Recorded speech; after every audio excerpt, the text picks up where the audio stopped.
Você que não teve no primeiro culto, assiste depois na internet para a gente continuar. Essa aqui é uma segunda mensagem. Nós vamos dar sequência.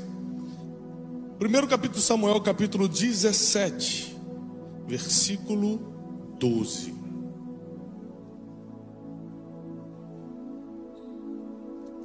E Davi era filho de um homem efrateu de Belém de Judá, cujo nome era Jessé. Ele tinha 8 filhos, e nos dias de Saul, era este um homem já velho e adiantado na idade entre todos os homens. Foram-se os 3 filhos mais velhos de Jessé, e seguiram a Saul à guerra. E eram os nomes desses seus 3 filhos que foram à guerra: Eliabe, o primogênito, Abinadab, o segundo, e o terceiro chamava-se Samá. Era Davi o menor. Repete comigo: menor. Mais forte: menor. Uma coisa que eu percebo na Bíblia é que Deus não gosta de começar grande, não gosta de usar quem já está dando certo. Ele pega sempre o menor. Quando ele chama Gideão fala: eu sou o mais pobre. Deus falou: então, eu adoro usar o mais pobre. Eu adoro usar aquele que não tem condição. Eu adoro usar aquele que não acha que é capaz. Eu adoro usar o menor, porque Deus confia coisas grandes a pequenas pessoas, para que o nome dele seja glorificado. Para ninguém tenha o risco de dizer: tudo bem que Deus me ajudou, mas eu sou bom, né? Então ele já começa a chamar os improváveis. Não, esse aqui tem tudo para dar errado, vou chamar e vou mostrar que comigo dá certo. Essa aqui tem tudo para se perder na vida, eu vou chamar e vou mostrar que comigo, quem tinha tudo para se perder, se acha. Davi sendo o menor e os 3 maiores seguiram a Saul. Versículo 15. Davi, porém, ia e voltava a Saul para apacentar as ovelhas de seu pai em Belém. Vou repetir esse versículo. Davi, porém, ia e voltava a Saul. Quem assistiu a primeira mensagem, a mensagem da manhã, se você não assistiu, assista na internet. Eu expliquei que Davi entrou pela primeira vez no palácio para tocar harpa. Então, quando a Bíblia diz que Davi ia e voltava a Saul, e ele voltava para quê? Para apacentar as ovelhas do seu?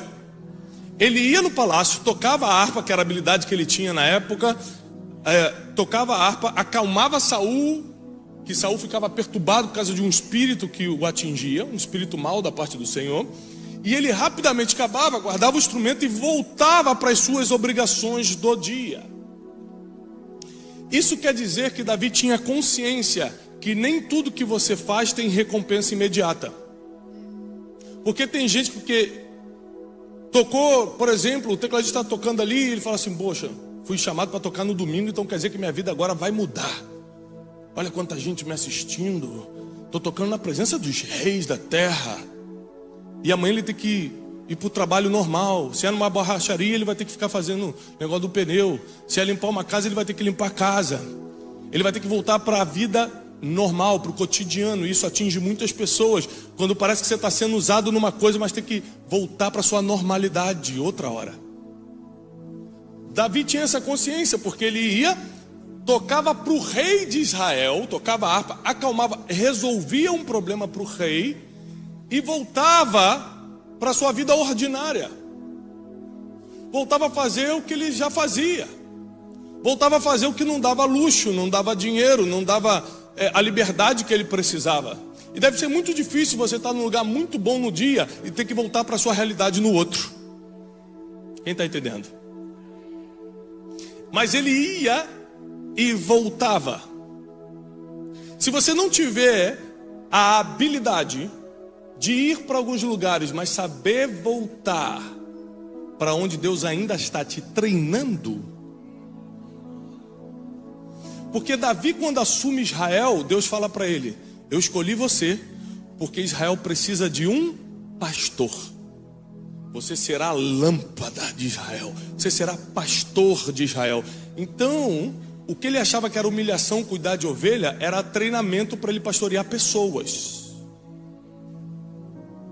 Por isso que se você se deslumbrar com pequenas pistas do destino que Deus dá para você, você não quer voltar para o lugar do treinamento.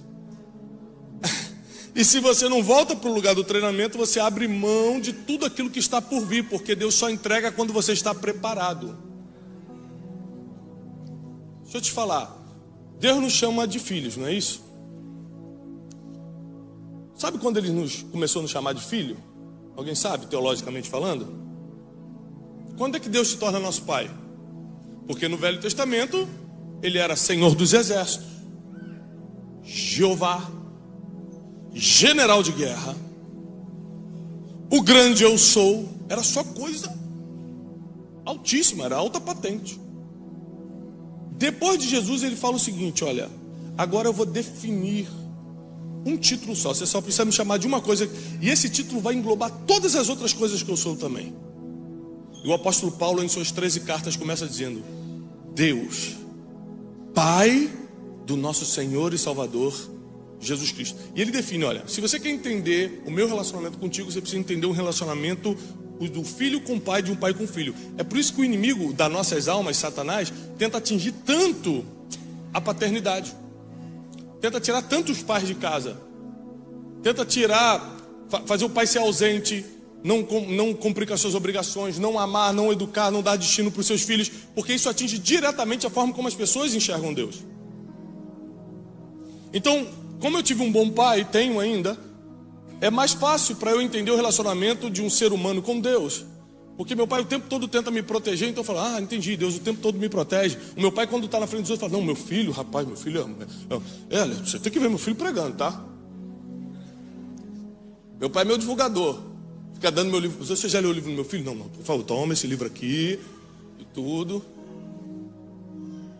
Então, eu começo a entender melhor o amor de Deus, porque eu tendo um bom relacionamento com meu pai, eu consigo entender como é. E quem não tem? Quem teve um pai abusador? Quem teve um pai ausente? Um pai que não pagou pensão e você ficou sem comer dias? Quem teve um pai que simplesmente resolveu abandonar a família e seguir a vida a troco de nada? É difícil. É difícil você entender a bondade e a misericórdia do Pai eterno, do Pai das luzes, do Pai celestial, quando você não tem referências. Por que Abraão foi chamado pai da fé? Porque ele acreditou quando não tinha referência para acreditar. Hoje dizer que a gente acredita é fácil. Tem Bíblia, tem um monte de testemunho, tem culto, tem... E acreditar quando ninguém é referência, ninguém te falou antes. Eu já escutei a mesma voz: pode ir que é Deus. Então, sem referência a gente perde rumo. Sem referência a gente fica sem norte. Então o inimigo ele tenta atingir essa figura paterna justamente para a gente não entender o relacionamento de Deus com a gente. Mas uma coisa que eu percebo é que um pai o tempo todo ele fica tentando justamente dar direção para o filho. Ele fica tentando o tempo todo guiar o filho. Você vê que Davi, ele foi colocado como pastor em Israel depois que foi treinado para isso. O meu filho, eu tenho 4 filhos. Você imagina, quando a gente morava aqui nos Estados Unidos há anos atrás, a gente era feliz e não sabia, porque no Brasil é muito difícil achar os carros de 8 lugares, né? Então tem 4 filhos, sogra, papagaio, cachorro. Sai em 2, sai caravana para ir para a igreja lá de casa. É Kombi, carro auxiliar, para caber todo mundo. E com 4 filhos eu entendi uma coisa. Eu amo meus filhos, não existe nada mais importante na terra do que os filhos. Mas eu não posso dar o que eles querem. Meu filho Joaquim, por exemplo, de 4 anos, ele quer chocolate, pirulito, bala todo dia, paçoca. Se eu der isso para ele, ele não chega aos 10 anos de idade. Vai entrar uma diabetes violenta, vai levar meu filho. Então ele quer muito, mas eu tenho que fazê-lo chorar quando eu digo: não vou dar. E ele acha que eu estou fazendo sofrer porque eu boto ele para comer arrozinho e carninha com brócolis. Não é possível que meu pai me ama me botando para comer isso aqui, enquanto eu queria minha paçoquinha. O que ele não entende é que o filho não dá, o pai não dá para o filho o que ele pede, dá o que ele precisa. Vou repetir. O pai não dá para o filho o que ele pede, dá o que ele precisa. É por isso que o diabo tenta atingir a imagem que você tem do seu pai, porque senão você não vai entender essas coisas. Você não consegue entender como Deus trabalha com você. E quando Deus te diz um não, você fica emburrado. Imagina quantos nãos Deus deu para Davi. E ainda assim ele continuava indo e vindo. Ele ia lá, cumpria o compromisso dele com a harpa, voltava, cuidar de ovelhinha. Porque é muito difícil você ver todo mundo se dando bem e você continuar na sua vidinha ordinária. A Bíblia diz que Eliabe, Abinadab e Samar já estavam no exército. Ou seja, foram para o lado de Saul, estavam com patente, estavam crescendo financeiramente, e ele ainda estava, vai lá, cuida de ovelhinha, corre lá, toca para o rei, não vai ter um dinheirinho hoje não, então volta lá com ovelhinha, e tal, e na vida ordinária, vendo quem estava perto dele se dar bem. E voltar é muito difícil, porque é quando você vai e volta, que você se compara. As redes sociais potencializaram muito isso. Hoje você entra na rede social de uma pessoa, está todo mundo se dando bem. Todo mundo está se dando bem na rede social, mas só na rede social, não se engane. Eu mesmo nunca postei uma briga minha da minha esposa na rede social, a gente só posta coisa boa. Quando está brigando, a gente desliga o celular. Vai que a Siri escuta, né? A Siri fala, que isso, pastor? Então você vê na rede social, está todo mundo se dando bem. Você está lá no Brasil ainda, aí vê o amigo que se mudou para os Estados Unidos. Aqui nunca aconteceu isso, mas tem muitos lugares em outros estados americanos que acontece. Que a pessoa está no Brasil e vê lá, gente, ele foi mês passado, já está com esse carro. É o carro dos outros que o cara fala, vai, tira foto rapidinho. E o cara bota na legenda, quando Deus dá vitória é assim.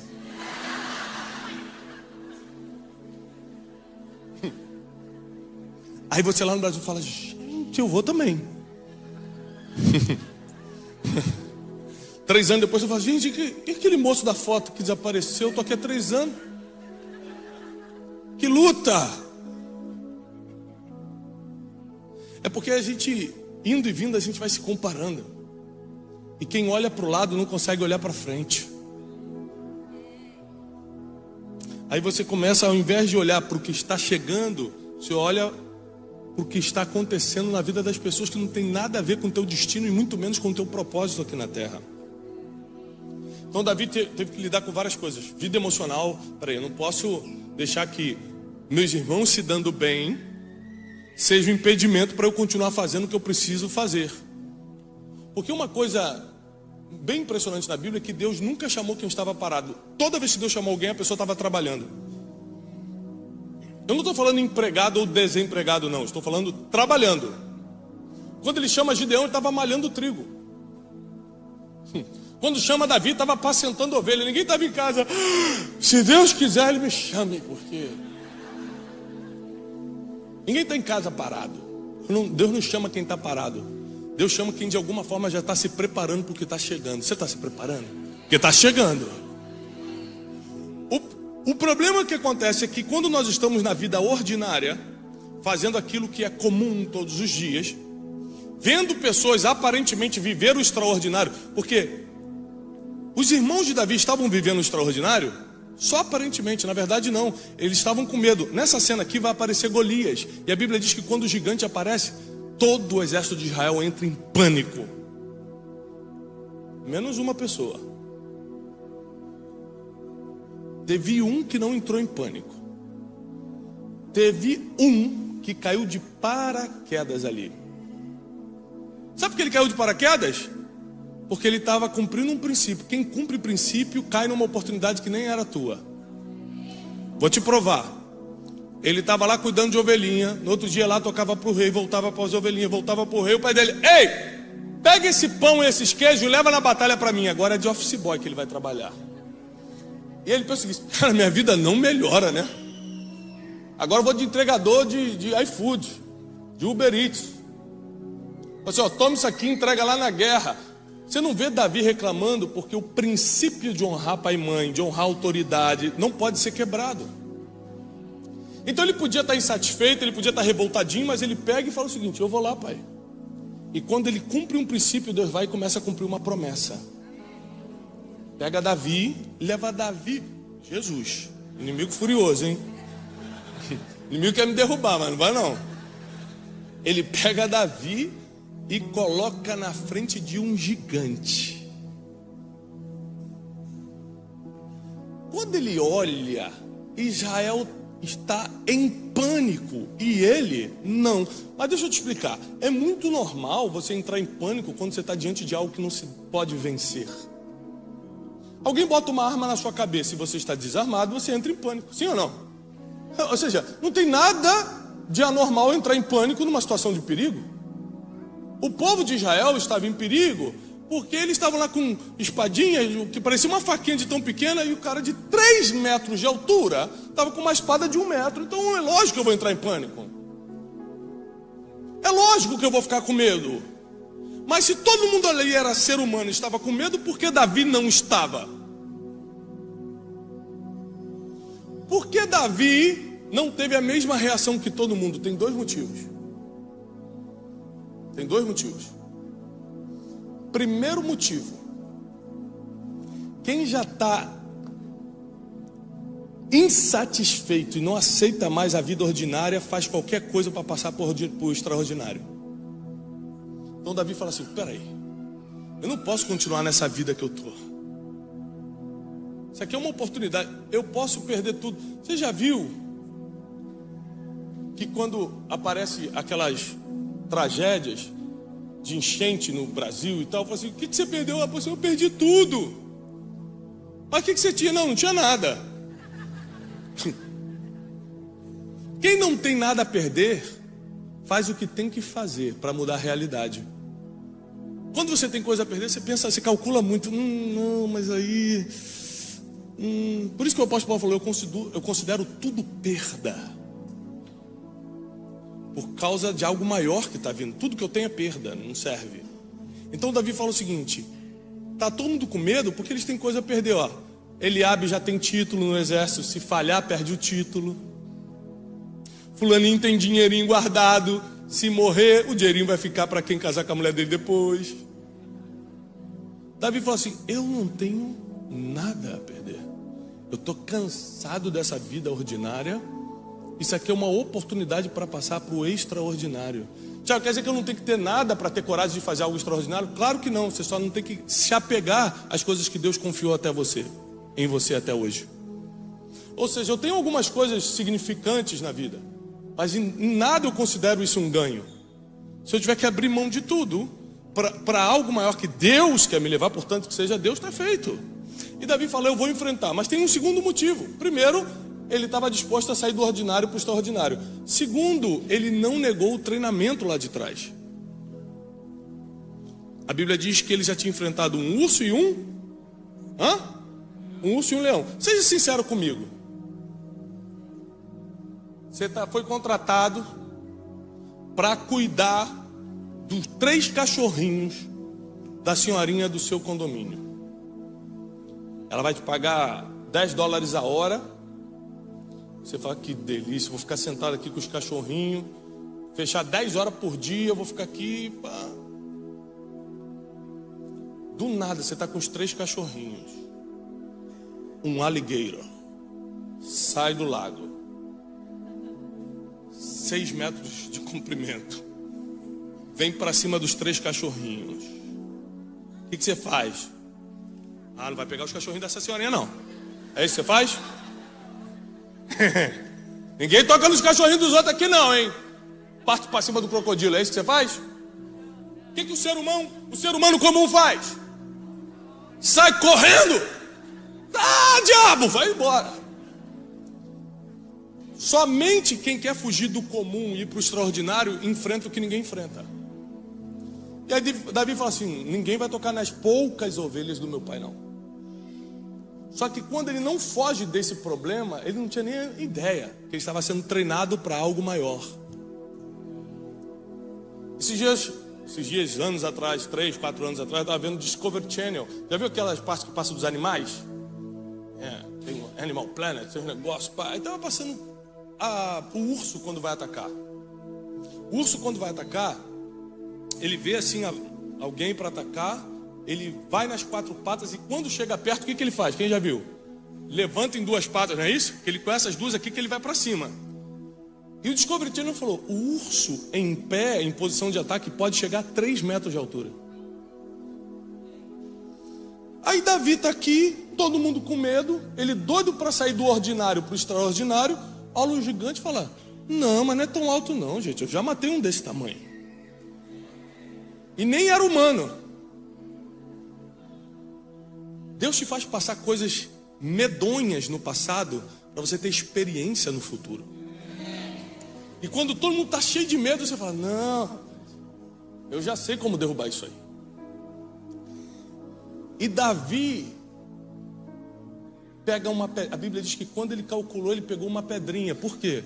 Ninguém teve inteligência. Repete comigo: inteligência. Para pensar o seguinte: para que eu vou lutar de espadinha? Para que eu vou lutar na mesma arma se eu posso atingi-lo de longe? Inteligência, estratégia. É o poder da visão. Enquanto muita gente olha para o gigante e fala assim: ah, é muito grande, não tem como derrubar. Outras pessoas olham para o mesmo gigante e falam: meu Deus, é muito grande, não tem como errar. Eu falei: não tem como errar não, a cabeça é muito grande. Ó, glória, aqui ó. E vai na testa. Derruba e entra para a história. A Bíblia diz que Israel começou a cantar o nome de Davi.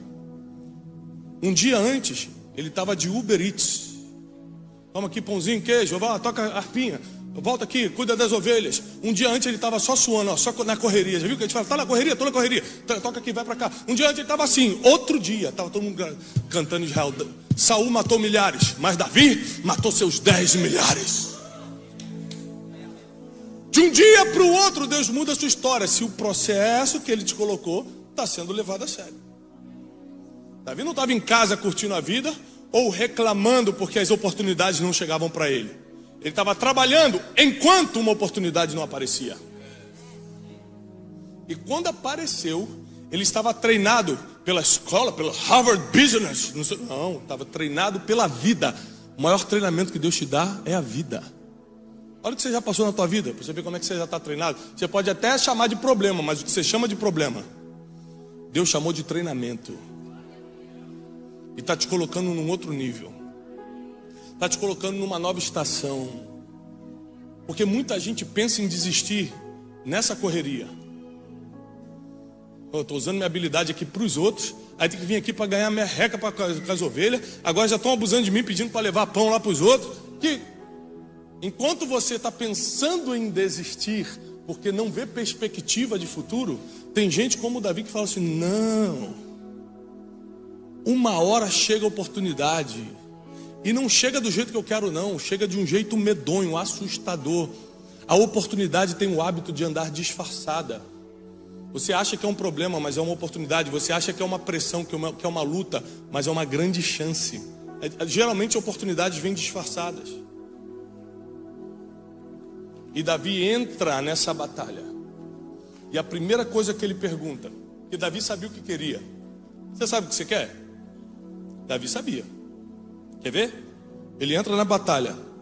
Qual é a primeira coisa que ele faz? Quem lembra? O que ele grita? Hã? Quê? Qual é a recompensa? Muita gente fala o seguinte: não, ele falou: quem é você para afrontar o exército do Deus vivo? Falou mesmo, depois. Ele ficou espiritual depois que ele soube da recompensa. Quando ele soube da recompensa, ele quem é esse homem aí para afrontar o exército? Qual é a recompensa? O que vão dar para quem derrubar? Ele nunca tinha perguntado de recompensa para ninguém. O pai dele mandava fazer as coisas, ele fazia. Saul mandou ele tocar, ele tocava. Ele nunca tinha perguntado: mas o que eu vou ganhar? Mas tem uma hora que vem tudo na tua mão. Ele falou: ninguém quer lutar, só eu. O que eu vou ganhar? E aí todo mundo começa a falar: olha, o rei vai dar a mão da filha. Ele: opa, vou deixar de ser plebeu e vou me tornar nobre? Isso. Vai enchê-lo de riquezas. Vou deixar de ser pobre, vou ficar rico? Isso. E vai isentar a casa do pai de impostos em Israel. Ainda vou honrar meu pai e minha mãe. Fechado, eu vou. Quem é esse incircunciso para afrontar o exército de Deus? Aí ficou espiritual. Quando ele soube que ia ficar rico, ele falou: deixa comigo. Sabe por que muita gente não luta com gigantes? Porque não sabe o que quer. Não sabe qual é a recompensa de derrubar gigante. Quando a depressão aparece, você se entrega. Quando a quebra financeira vem, é mais forte do que a tua vontade de se levantar. Quando alguém fala mal de você, você se tranca e chora por 3 dias. Porque você não sabe que quanto maior o gigante, maior a recompensa. Quanto mais ninguém quer fazer o serviço, mais caro vão pagar para quem quer fazer. Ninguém queria fazer esse serviço, derrubar o gigante. Davi falou, deixa que eu derrubo, mas o que vão dar? Davi não era pidão, ele só pediu na hora certa. Já viu gente pidona? Que o tempo todo está pedindo? Davi, ele serviu por muitos anos para um dia só pedir. E quando pediu, irmão, pediu bem. E saiu por cima. Sirva por muitos anos sem esperar nada em troca. Porque o dia que Deus falar, pode pedir, você vai saber exatamente o que pedir. E isso vai mudar a sua história para sempre. Por isso, se você está pensando em desistir, eu vim aqui para te dizer, não desiste. Porque a correria de um lado para o outro não é fácil mesmo. Sentir-se desvalorizado não é fácil. Às vezes estar sozinho, ninguém olha para você, não é fácil. Quem estava do lado de Davi? Ninguém! Seus irmãos zombavam dele. Quando ele chega na frente da batalha, ele abre e diz assim, o que você veio fazer aqui? Com certeza você veio espionar, veio aqui fazer fofoquinha, veio aqui saber do que está acontecendo. Davi, mas o que eu fiz dessa vez? Quando ele fala isso, mostra que o tempo todo acontecia esse tipo de acusação. O que eu fiz desta vez? O tempo todo, quem estava próximo deveria ajudar, estava fingindo que ele não existia, estava caçoando dele, estava duvidando do futuro dele. E ainda assim ele falou assim, eu vou derrubar esse gigante. Tem gente que não chega nem a lutar com o gigante porque desiste quando alguém do lado começa a te afrontar. Tem gente que nem luta as lutas que tinham que lutar, porque na fofoquinha dos outros já desanima. Davi não. Davi dá uma aula pra gente. Eu derrubo. Mesmo que meus irmãos estejam ali, doido para não acontecer, meus irmãos estão torcendo para eu cair. Eu derrubo. Porque eu quero sair dessa vida ordinária que eu estou vivendo, eu quero começar a viver algo extraordinário. Porque eu não passei aqueles problemas com o urso e com o leão para agora fingir que eu não sei lutar. Eu já sei lutar. Eu não vou deixar que meu passado seja problema. Eu vou ver como treinamento e vou lutar com isso aí. E a história de Davi muda para sempre.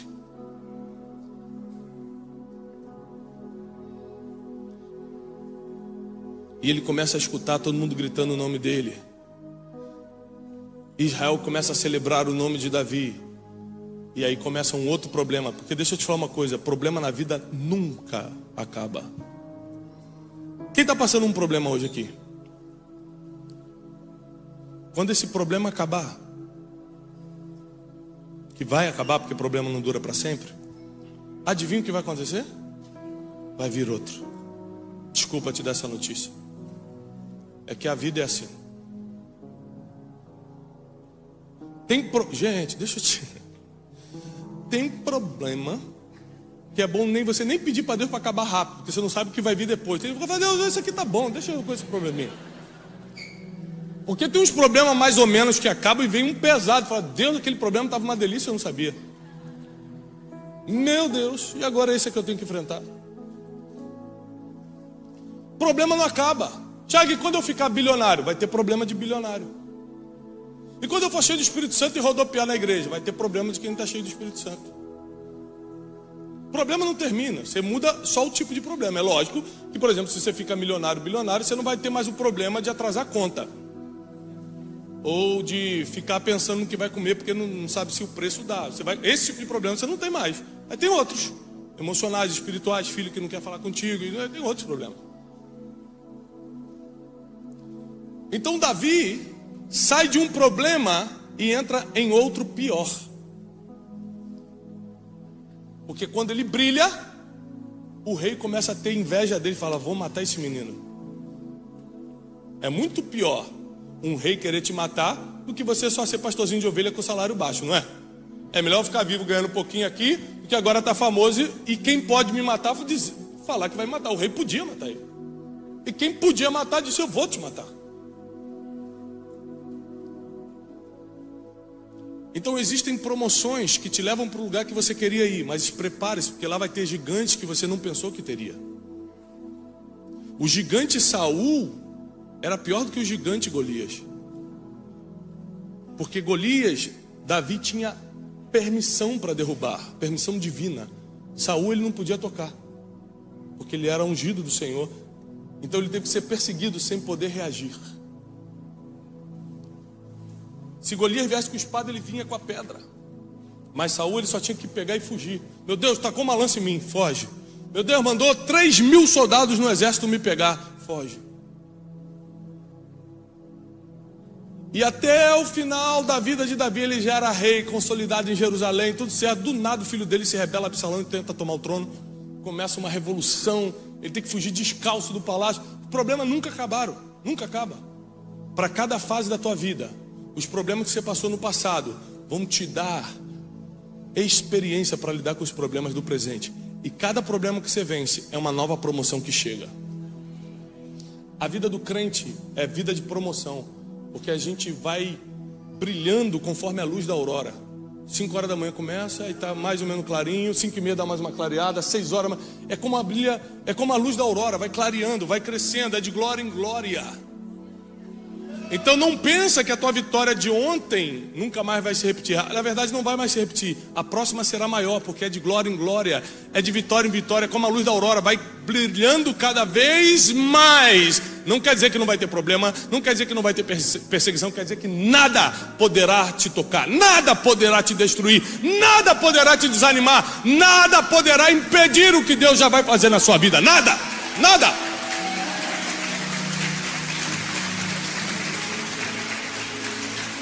E eu encerro dizendo o seguinte: Davi soube lidar com as fases. A maioria dos seres humanos desistem porque não sabem lidar com as fases da vida. Eu estou vivendo uma fase hoje que quem me vê de fora fala: Tiago está numa fase boa. Mas é porque você só vê número. Você vê o número de rede social, vê onde eu vou, onde eu deixo de ir e tal. Mas na verdade é uma fase muito difícil, onde você tem que tomar decisões, que uma decisão errada, se há 10 anos eu tomasse uma decisão errada, eu, puxa, errei, caramba, vou começar de novo. Se eu tomo hoje, acaba com a minha vida. Você tem que andar mais atento com tudo, escolher com o que você faz, o que não faz, onde investe, com quem anda, tudo. Você tem que estar 24 horas atento, ligado, no mundo espiritual, no mundo natural. Acabou. Então é fácil você olhar para os outros de fora e falar: está numa fase boa. Você não está acompanhando por dentro. Você não sabe os desafios. Você não sabe como está a vida emocional, como está a vida espiritual, como está a família, como está que tipo de inimigos ele está enfrentando. Porque a maioria dos inimigos você enfrenta e não pode tornar público, porque senão você divulga o inimigo. Aí você tem que enfrentar calado.